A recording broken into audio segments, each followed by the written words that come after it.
and he's the one who will be at a loss if this doesn't work. So I think that would round out the three of them and have our little downstairs conversation on the help. Yeah. It's like that one episode of Star Trek: The Next Generation.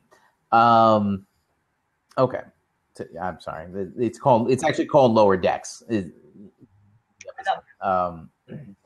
an obscure bit of Star Trek lore nobody cares about. I've probably seen it. I don't remember that particular one, but then we go back into the sitting room.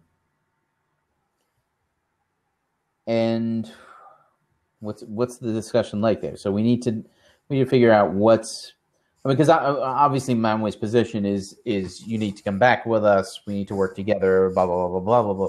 But what is his argument here? Yeah. So I would say that since they've been talking for a while now. Well, we didn't come away from him, from them. Right. The point is we've had two other scenes before we came back, so they've had a chance to talk some stuff out. So I would want Manway to still seem very calm, at least as calm as he did in the beginning of the conversation. He's still himself. Melkor, I would like to see a little bit more agitated. Right. So maybe we see Manway's face first. They're like, oh, this conversation seems to be going okay. And then Melkor opens his mouth. And we hear what's happening. And he's going to have to express some of his frustration. Because this is an honest conversation between the two of them without an audience. And Melkor thrives on the audience. So here he's going to be He's not going to tell him, oh, by the way, I have Balrogs in my basement. Right. He's not gonna admit to anything he did with the lamps or anything, but he's gonna let some of his frustrations out. No one cared about what I did. Yeah. No one recognized it. You're here now. Yeah. That's only because I'm gone. You miss me now that I'm gone. Is kind of Melkor's take. Like, see, I was really useful to you guys, and you ignored me that whole time. And now that I'm gone, and now that you're in the dark, and you can't do anything without me, you come now back that you're in the dark should be what he says, because I mean, because we're gonna go there, right? We're gonna go to the trees. We're gonna have the trees come up, and then we're gonna see Melkor looking out towards the Pelori and going, yes. Yeah. So I think he should bring that up. The best thing you ever had was what I gave you, the lamps. You know? And now that it's gone, and now that you lost me, now you come back and ask for my help again. So it should be a somewhat affronted, and also somewhat, I knew you would come. I knew that you wouldn't survive without me, kind of thing. And Manway's just sitting here listening to all this, and I'm not sure how much he wants to call him on. We got to be very careful with this, because he's got to have a comeback. He's got to have something to say, and he's got to be right. Like, we have to be very clear that he's right. But we can't have, like, we don't want to have him say something to the effect of, like, Are you sure that, that this is the reason why we're in the dark right now? Like, we don't want to do that. We don't want to have him. Right, that's what he says. I feel like Manway has no reason to call him out right now. Like, the look on his face is him going, I know what, I know what was there. But he doesn't want to say that. What he wants to say is remembering the reason why he came. He's listening to all this, but he wants to say, after all that, but won't you come? Like, it's like, you're saying I'm only here asking for all the reasons, but won't you come? Like, and he has to kind of give him a reason to come. So it has to be maybe he appeals to. Maybe he appeals to the idea of working together. Like, you work together with Omo, and you work together with Yavanna, and wasn't that great? Didn't you enjoy that? Don't you want to be able to do that again? Like, you can do great. What if he says something to the effect of, you can do great things again, as if he had like this huge citadel that he's built isn't a great thing because it's not to Manwë. It's not a great thing. And it's that's cool. It's like you did a lot of work, but it's not a great thing. Yeah. Right. And that's where the insult comes in. Right. Because the thing is, Manwë would not insult him on purpose. Yeah. But he would say something like that. And he's trying to appeal to what could be and what could be better. Yeah, and it's true that Melkor could do better than this. So I think that's what he should be offering him. Yeah. And obviously we see Melkor just takes complete offense at that. You're right. So is that enough for this conversation? I need to we're back. All right. So I feel like there needs to be more in this conversation. Yes. It basically said, like Melkor's gone on his rant. Maybe it lasts 30 seconds. Mm-hmm. Manwë again delivers the armor-piercing, the armor-piercing blow. Melkor would try and return with, why would I want to go back with all of you when clearly I'm not wanted there? He would try to throw that affronted thing up. And Manwë can bring up at the point, well, there's a reason everyone got upset. Like, you do realize that your actions were what caused that, yes? Like, Manwë's not going to totally let him off the hook, especially when he's rejected even the really nice conciliatory offers. Right. Manwë's not going to waste his opportunity to basically accuse him of what he's done wrong. Yeah, I mean, there's nobody there. So right. It's not like he's calling him out in front of everybody. Exactly. And that's something that Manwë is very careful not to do, but Melkor isn't going to notice that he was that thoughtful. Yeah. So maybe that's how the conversation disintegrates. Yes. So Melkor is like, what are you saying? Are you saying, he immediately goes right to the heart of it. Are you saying that I destroyed the lamps? Right, and that's when he got to back off. He's like, no, you were with us when they came down. Right. I know that. Yeah, but you didn't help. Yeah, I'm not saying that. I'm not saying that at all. Yeah. But you're right. I'm saying you didn't help, and it seems like your followers were responsible. And, maybe if you had kept a better eye on them, it might not have gone that way. Or, he basically doesn't quite lay it at his feet, but says, you could have done things differently, and this wouldn't have all happened. Right. Yeah. So he still blames them without flat out saying you're the bad guy. Well, when you say blame, I want to be very careful with this, because I don't think that Manwë is necessarily blaming Melkor for the destruction of the lamps. He blames Discord for the destruction of the lamps. Yes, exactly. He blames Melkor's inability to play nicely with others. Well, but also I feel like Manwë, as a leader, takes a certain amount of that responsibility on himself. True. Okay, like. So he could be appealing to Melkor's innate sense of I should be in charge of everything, to say being in charge means you have to be responsible for all the people under you and their actions. Oh, what if he says? What if Melkor gets right to it and says, "Are you saying that I'm responsible for the destruction of the lamps?" And Manwë says, "No, I'm responsible for the destruction of the lamps." Yes, perfect. Because he completely disarms him there. Right. Like, what can you say to that? Yeah. I wish Melkor's like, wait, no, I am. Wait, I totally did that. What are you talking about? Right. Like, from me? Melkor doesn't really know where to go with that. No, clearly he wouldn't. Why? Like that would completely go against everything he could possibly think. Right.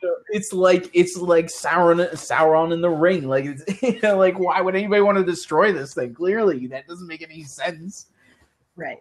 So I think Melkor is all about, I've been accused so falsely, blah, blah, blah, blah, blah. And then Manway's like, no, I take full responsibility for that. You know, it's our job to work together. I'm our leader. Anytime that we can't manage to all be on the same page, clearly it's because I wasn't able to bring it together to follow the music the way it was supposed to play out. Right. Which we all know what Melkor did with the music the way it was supposed to play out. So it was, I mean, it is pointing fingers, but in a much... Well, and it kind of brings into play the idea of how everything that Melkor does gets woven back into the music, because it all turns out exactly the way Iluvatar intended it to be. Yeah. Which is not a lesson that Melkor enjoyed hearing. No. So Melkor still does not enjoy hearing that lesson, but he now realizes that Manway sees a lot more than he thought he did. Because he kind of thinks Manway's an idiot. Yeah.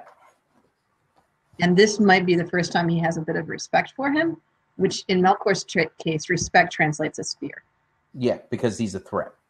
Yes. So this is the first time he sees Manway as a real threat. Right. Up until now, Manway's been a fool, in the way, a nuisance, blah, blah, blah. A guy he didn't really like very much. And even in this conversation, he thinks he can put one over on him. Right. That's the thing, is the whole time he's been playing Manway. Right. And it's now that he realizes that Manway is much more of a threat than he ever thought. Yes. I would like to see Melkor be afraid.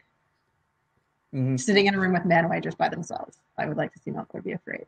Which is hilarious, because, like, pound for pound, Melkor could take Manway out. Let's be real here. Right. Obviously, you know, who knows who will cast for those two characters. But the idea is that Manway is supposed to look like an old man, and Melkor is supposed to look, well, hot. But I imagine in shape, middle-aged, something like that. You know, not, you know. Yeah. So, yeah, it should definitely look like he has no reason to fear him, but he does. And you can just see the fear, like angry and like fake accusing and all that stuff. But now he's actually afraid. And we start seeing real fear in him at the end of the conversation. Yeah. Now, when Melkor is actually afraid, what does he do? I would not want to be in a room with him when he was afraid. No, he gets mad. He gets mad. Yeah, like the real anger. He's got a not this fake. Mm-hmm. He's got a front. So what does he do? How does he end it? So how does he end up? Okay, well, so let me think about this. I'm thinking about how people act when they feel threatened, physically, and like, you know, and I was recently at some training, and the guy said that he was talking about like psychological tells and stuff like that. But what he said was that when there's like a bar fight or something, the person that you worry about is not the guy who's like, well, let's go. You know, that's not the guy you worry about. It's the because he's scared and he's trying to bluster his way out of the situation. Right. The guy that you worry about is the guy who's quiet until finally the gloves come off and he's like, all right, let's do this. Bam. And that's the guy you got to worry about. Right. He's not going to start with all the talk. He just swings. Yeah. Right. So Melkor is fearful, so he is going to talk his way out of this. Right. So he's got to do something. There has to be a demonstration of power. Yes. So he definitely stands up, so he's taller. Mm-hmm. Does he like ice over the room or something? I mean, what kind of power are we talking about here? I'm thinking about the moment in Fellowship of the Ring when Gandalf stands up and says, "Do not take me for some conjurer of cheap tricks." That moment. Right. Yeah. Okay. Well, at least you're not thinking like that. At least you didn't suggest the wizard stool, so I'm okay. No. There's no reason. I'm just saying all the closing doors and you're stuck here. I was like, is that the route Melkor's going to take? No. Spin him around the floor. Well, I don't feel that Melkor feels secure enough to try to pull that off. No, and also you don't imprison Manway on the top of the tower. It's not going to work out well for you, is it? No. So sorry. So, but maybe that's kind of what he does. Is maybe he just stands up, and maybe he can actually like kind of appear bigger, and like you can do things with the camera to show that. Sure. Okay, so he stands up and does his show of power. Right. Which is that come at me. Yeah, come at me, bro. Literally. And our script is going to be so great. Sorry. Yeah. If I work at it, I can do the right dialogue in my head, but it's too much work to do that every single time. Go on. Yeah. At the very least, he should be angry, shouting, accusing Manway of things. Not necessarily hurling insults at him entirely because he's afraid of him at this point, but definitely trying to get him to shut up. Yeah. Like, yeah, you think you know so much, you think you see so much. You know, kind of like that, kind of calling somebody out, not your mother was a hamster and your father smelled elderberries, or, you know, not that, not insulting, just. Right. And so do we show... All right. So there's a few routes that we can show there. Either Melkor can show him the door, okay, or Manway can decide to leave, which comes in two versions. In version 1, he kind of says something as he's moving towards the door, or he says something first to the effect of, all right, well, I had to come out here. This isn't going to work. So I'm going to... I see we're done here. I'm going to go right now. And so, because I feel like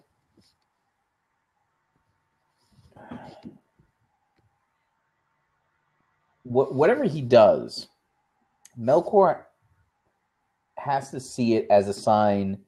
Like, Melkor's got to try to pile on because he's going to come out after him, basically, into the throne room itself and kind of pile on more.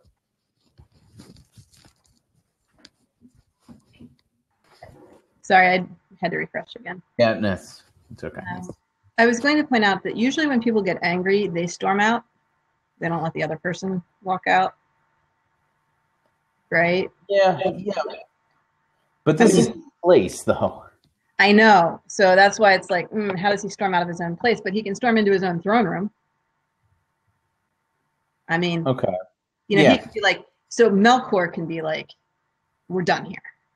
And yeah, I know. I'm not set on that. I'm trying to work out logistics.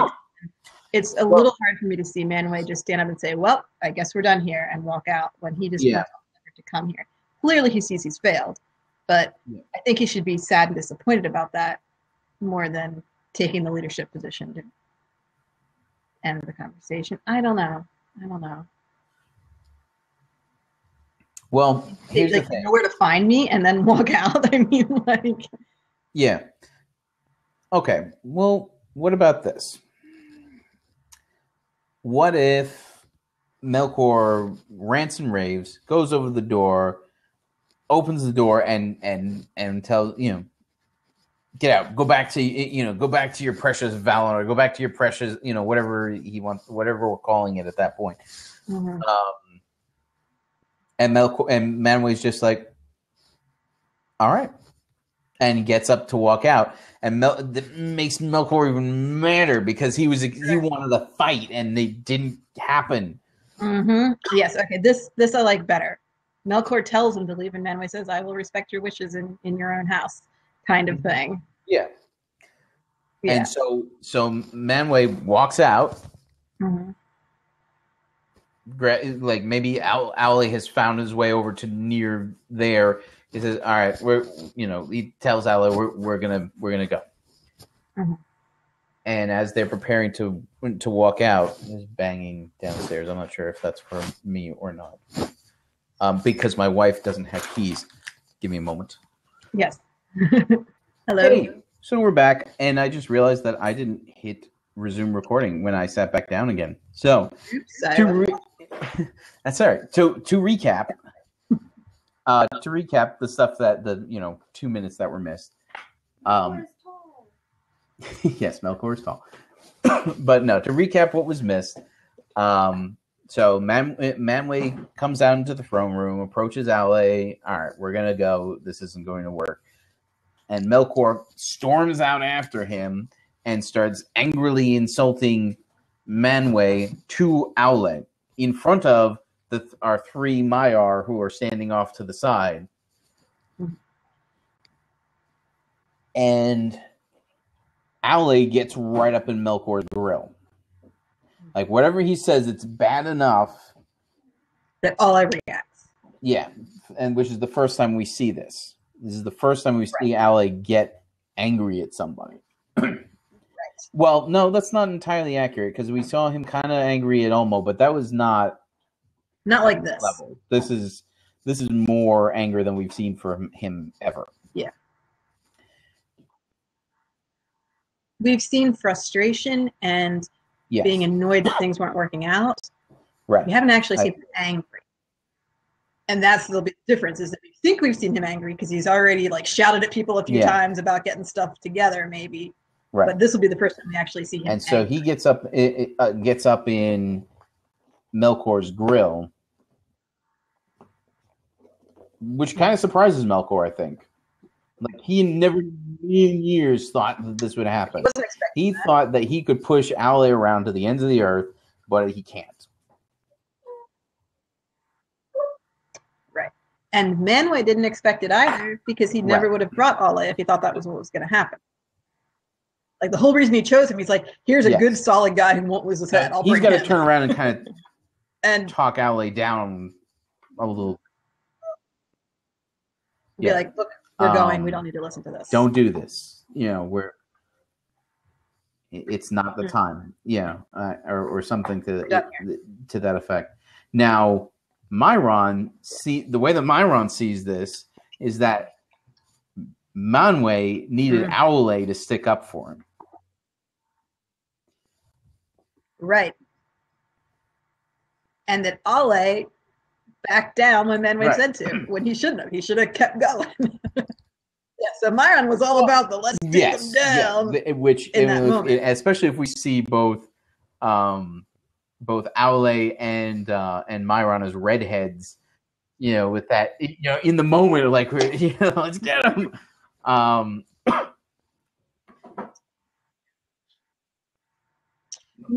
Interesting to note, before anyone backs down, was Myron gearing up? I think Kuromo is. No question. Yes. I think Kuromo Myron. Yeah. I think Myron wants to see how this plays out, honestly. I don't see Myron as a hothead. Okay. Yes. Ever, to be honest, now that I'm thinking about it. Right. He's a plotter. Yeah. Okay, we're gonna give him flaming red hair, but he plots things But out. I do want to see Aloran almost kind of do like a mini version of what Manwë's doing with Ale with Kuromo. Okay. Yes. So at least holds him back. Because we almost have we almost have the battle of the powers right here. Yes, I think it should be clear that we're very close to Melkor.